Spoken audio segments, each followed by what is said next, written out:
Jack Smith gets blasted in the X-Files appeal, and it doesn't come from the full court. It actually comes from the dissent. And so, fortunately, it's not going to be binding law, but they make a very good argument, and they point out something that is disgusting. The fact is, Jack Smith colluded with the lower-level D.C. court, Judge Beryl Howell, to get into Trump's DMs and to seize those without ever considering something called executive privilege. So they just violate the law for their own gains, and the Court of Appeals will just allow it and enable it to happen. So here's what the suit looks like, and the order from the District of Columbia, the Circuit Court of Appeals, 14 pages here. We're going to hit the highlights, but I want to share with you what's happening here. This is Twitter, X. They are the party to this. They're on appeal from the District of Columbia, and they're challenging the search warrant that came in and took all of Trump's DMs. Now, the order from the court is denying a rehearing en banc, which means the full panel of the court. So they were already denied. They said, we didn't like your denial. Can we please have the full court hear this? Full court said no. This is their ruling. The petition be denied. That's it. This is the whole thing. Upon consideration of X's motion and a rehearing and the amicus curiae brief by the Electronic Frontier Foundation and everything, all of it is denied. Womp, womp, womp. Not good. But the dissenters are very, very agitated by this. And here's what they say. This is the statement respecting denial. They say this case turned on the First Amendment and the rights of a First Amendment to a social media company. But looming in the background of all of this are consequential and novel questions about executive privilege and the balance of power between the president and the courts. Now, seeking access to Trump's X account, Jack Smith directed a search warrant at X and obtained a non-disclosure order that prevented X from informing Trump about the search. So Jack Smith goes to the judge, says, can I please have a warrant? I'd like to see his stuff, and I don't want to tell Trump about it, and I don't want you to tell Trump about it, and I don't want Twitter to tell Trump about it. So Jack Smith, what he did here, he obscured and he bypassed any assertion of executive privilege, and he dodged intentionally the careful balance that Congress struck in the Presidential Records Act. The DA, the district court,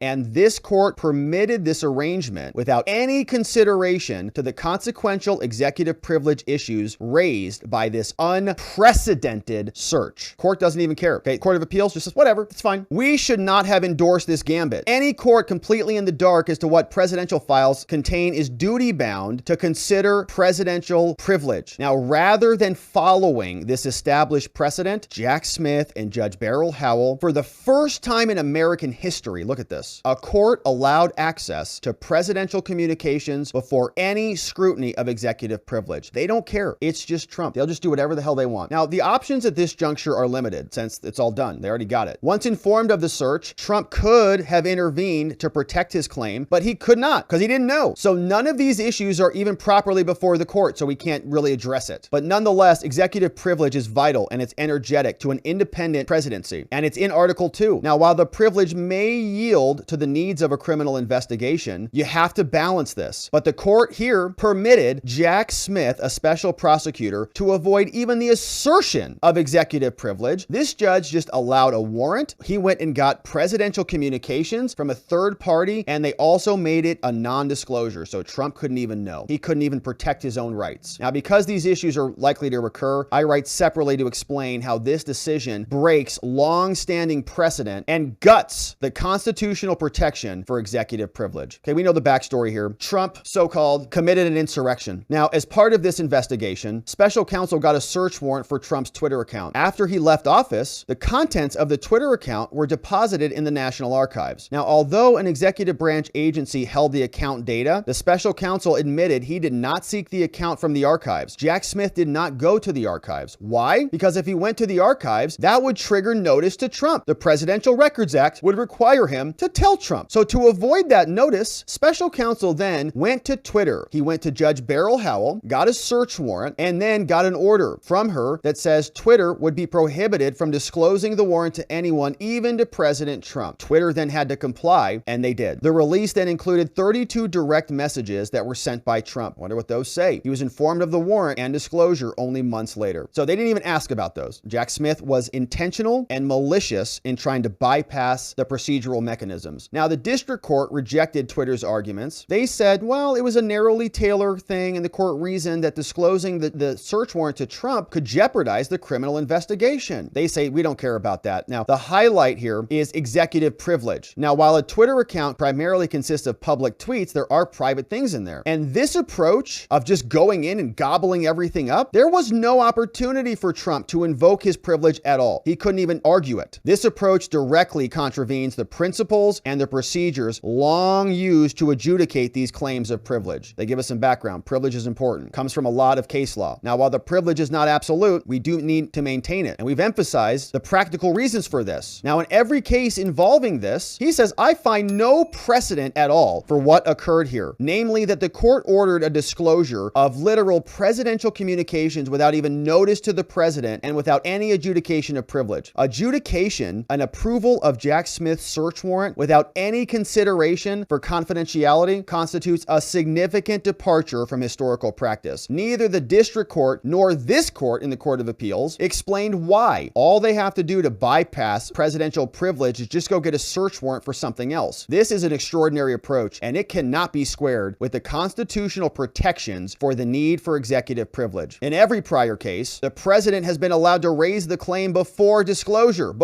in every other case, but not here. These were an end run around executive privilege. They were trying to ignore Trump's privilege, and they accomplished it. And the process also employed by the special counsel that the lower court sanctioned evades the meticulous protections that Congress put into place. The act requires notice to a former president. It's in there. After notice, then they can raise their objections. Both the Presidential Records Act and other things say before disclosure. But nonetheless, Jack Smith acknowledged deliberately circumventing the notice to the former president. He went directly to Twitter. He knew that they were going to give it to him. He knew the judge would sidestep him, and the president's information was turned over. Now, these judicial decisions do not support this, and this guy bypassed congressional protections that Congress put in place, saying the special counsel rebutted Twitter's efforts to raise privilege. Twitter tried to raise privilege. They said there's no reason to conclude that Trump would have used Twitter to carry out confidential communications. They say Trump was all public, but it's widely known that Trump used his Twitter to conduct official business. That's exactly why the contents were sent over to the National Archives. But some functions of a Twitter account, like DMs, well, they say it's entirely possible it might have contained privileged material. But this, under long-standing precedent, they say Jack Smith should not have been allowed to evade that assertion, but he did. The claim from Jack flies in the face of Supreme Court and circuit precedent, saying presidents can invoke executive privilege. Now, before this case, presidential materials were presumptively privileged, even in the absence of a privilege. The presumption was limited, but here they have not overcome that. And so they say, not every wolf comes as a wolf. Perhaps the threat here was hard to spot, but nevertheless, the judicial disregard of executive privilege undermines the presidency, not just former presidents being investigated in this case. Again, this is break glass in case of emergency. They don't care. They're wrecking the justice system. They'll wreck the Supreme Court. They'll wreck the presumption of innocence. They make up statutes so that Trump can be prosecuted. It's all just there. And the Court of Appeals affirmed that. So we'll see what X does as they appeal this. But why do they do this? Because they have TDS on the brain. This is Liz Cheney, who, taking a playbook, I would say culturally appropriating Fannie's church speech. You notice this. And she showed up also to talk about Trump. My friends, as we meet this afternoon, a great lie is doing its work, poisoning the bloodstream of our democracy. A former president refuses to acknowledge that he lost, and he has convinced millions that our elections and our democracy no longer work. He threatens the foundations of our nation and everything Dr. King persevered to save. If given the chance, this former president's allies in Congress will once again ignore the rulings of our nation's courts, the outcome of our elections, and the words of our Constitution. Okay, who just ignored the rulings of the court that say that we've got executive privilege, presidential privilege, and that you should check with the other side before you just go gobble up someone else's evidence, your political opponent's evidence? Well, that's what their side did. And they used Liz Cheney's evidence that she gobbled up from the J6 committee to help. Now, here's our final clip from Kamala. She, of course, is having a tough time out there communicating as usual. They ask her a very simple question. Here's her response. She's scared. What are you going to do to stop the crazies? I am scared as heck,